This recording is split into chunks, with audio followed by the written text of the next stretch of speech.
10월 21일 월요일입니다. 마태복음 3장 하나님의 소리라는 주제로 말씀을 나누겠습니다.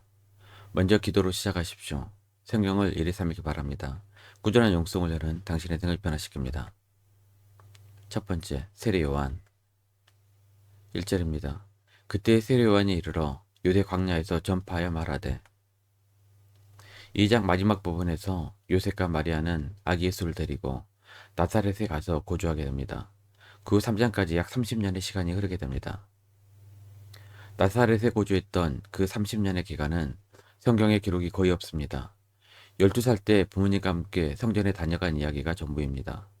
아마도 유대 전통에 따라 성인식을 치르기 위해 방문했던 것 같습니다. 30년 정도의 시간이 흐른 후 세례 요한이 등장하게 됩니다. 세례 요한의 사역은 예수님의 길을 준비하는 것이었습니다. 3절입니다. 그는 선지자 이사야를 통하여 말씀하신 자라. 일러스되 광야에 외치는 자의 소리가 있어 이르되 너희는 주의 길을 준비하라. 그가 오실 길을 곧게 하라 하였느니라. 마태는 세례 요한을 소개할 때도 그냥 소개하지 않았습니다. 구약의 이사야 선지자의 말씀을 인용합니다. 마태는 구약에 익숙한 유대인 독자들을 위해 구약을 굉장히 많이 인용하고 있습니다.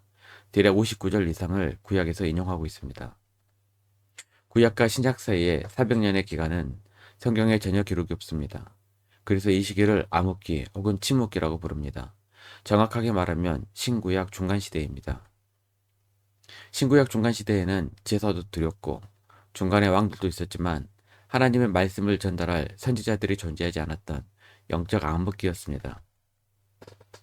그러다 말라기 이후 약 400년 만에 세례 요한이 등장하게 됩니다. 새로운 시대를 여는 인물이며 예수님의 길을 준비하는 사역을 하게 됩니다. 400년 만에 들리는 선지자의 소리였기에 메시아를 기다렸던 이스라엘 백성들은 세례 요한을 메시아라고 여기기도 했습니다. 누가복음 3장 15절입니다. 백성들이 바라고 기다림으로 모든 사람들이 요한을 혹 그리스도신가 심중에 생각하니 이 때문에 세례 요한을 따르는 사람들이 굉장히 많았습니다. 세례 요한은 자신의 사역을 잘 인지하고 있었습니다. 자기는 그리스도의 신발끈을 푸는 것조차 감당할 수 없이 하찮은 자라고 선을 그었습니다.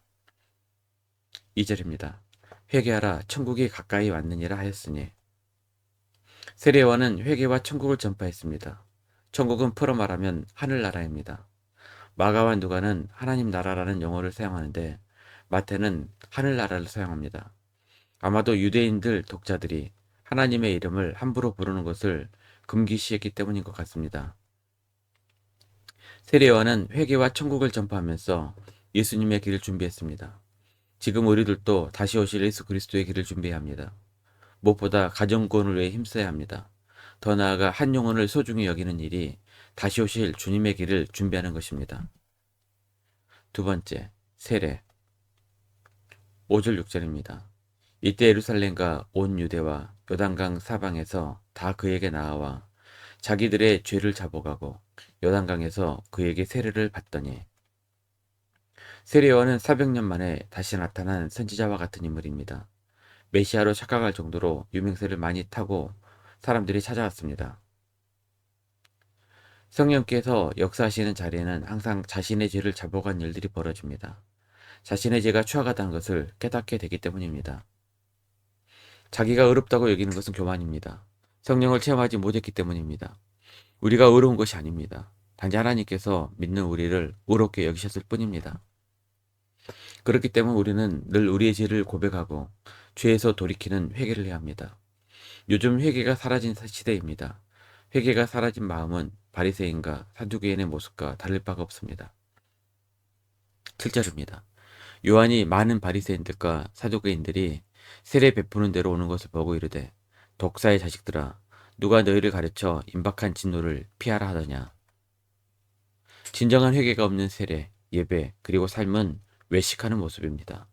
바리새인들은 외적으로는 이스라엘 백성들에게 존경받았던 자들이었습니다. 하지만 요한은 외식하는 이들에게 독사의 자식들이라고 혹독하게 꾸짖었습니다. 믿는 자라고 다 진실한 것은 아닙니다. 참 믿음이 없이 교만한 신앙이 너무나 많습니다. 자기 신앙이 진짜 좋다고 착각하는 사람들도 많습니다. 선민의식에 도취되어 교만에 빠져 엉터리 같은 신앙일도 많습니다. 9절입니다. 속으로 아브라함이 우리 조상이라고 생각하지 말라. 내가 너에게 이르노니 하나님이 능히 이 돌들로도 아브라함의 자손이 되게 하시리라. 선택받는 것, 즉 선민의식은 감사할 일이지 특권이 아닙니다. 내가 교회 오래 다녔다고 어떤 직분을 받았다고 구원받는 것이 아닙니다. 참 신앙은 반드시 열매로 나타납니다. 10절입니다. 이미 도끼가 나무 뿌리에 놓였으니 좋은 열매를 맺지 않은 나무마다 찍혀 불에 던져지리라. 잠시 사람을 속일 수는 있지만 열매가 없는 가짜들은 심판의 때가 되면 모두 드러나게 될 것입니다. 12절입니다. 손에 키를 들고 자기의 타작마당을 정하게 하사 알곡은 모아 곡간에 들이고 쭉정이는 꺼지지 않는 불에 태우시리라. 세 번째, 예수님의 세례. 13절입니다. 이때 예수께서 갈릴리로부터 요단강에 이르러 요한에게 세례를 받으려 하시니, 예수님은 나사렛에서 살다가 30세의 처음으로 요단강에 등장하게 됩니다. 세례 요한에게 세례를 부탁합니다. 자신이 누구인지 알았던 요한은 자기가 세례를 받아야지 무슨 말씀이냐고 묻습니다. 15절입니다. 예수께서 대답하여 이르시되 이제 허락하라. 우리가 이와 같이 하여 모든 의를 이루는 것이 합당하니라 하시니 이에 요한이 허락하는지라. 하나님께서 예비하신 일에 순종하는 것이 의를 이루는 것이라고 말씀을 하자 세례 요한도 순종하며 세례를 베풉니다. 그때 하늘이 열리고 성령이 임하고 하나님의 소리가 들립니다. 예수님의 사역은 성부, 성자, 성령이 함께하면서 시작이 됩니다. 16절 17절입니다. 예수께 세례를 받으시고 곧 물에서 올라오실 때 하늘이 열리고 하나님의 성령이 비둘기같이 내려 자기 위에 임하심을 보시더니 하늘로부터 소리가 있어 말씀하시되 얘는 내 사랑하는 아들이요 내 기뻐하는 자라 하시니라. 위 구절은 클라이맥스에 해당합니다. 하늘이 열리고 성부, 성자, 성령께서 함께 역사하시는 것을 상상만 해도 가슴이 벅차오릅니다. 400년의 침묵기를 깨고 하나님의 소리가 들리기 시작했습니다. 이는 메시아의 시대가 도래했음을 알리는 것입니다. 예수님의 공생의 사역은 이렇게 시작이 됩니다. 말씀 요약 및 적용입니다.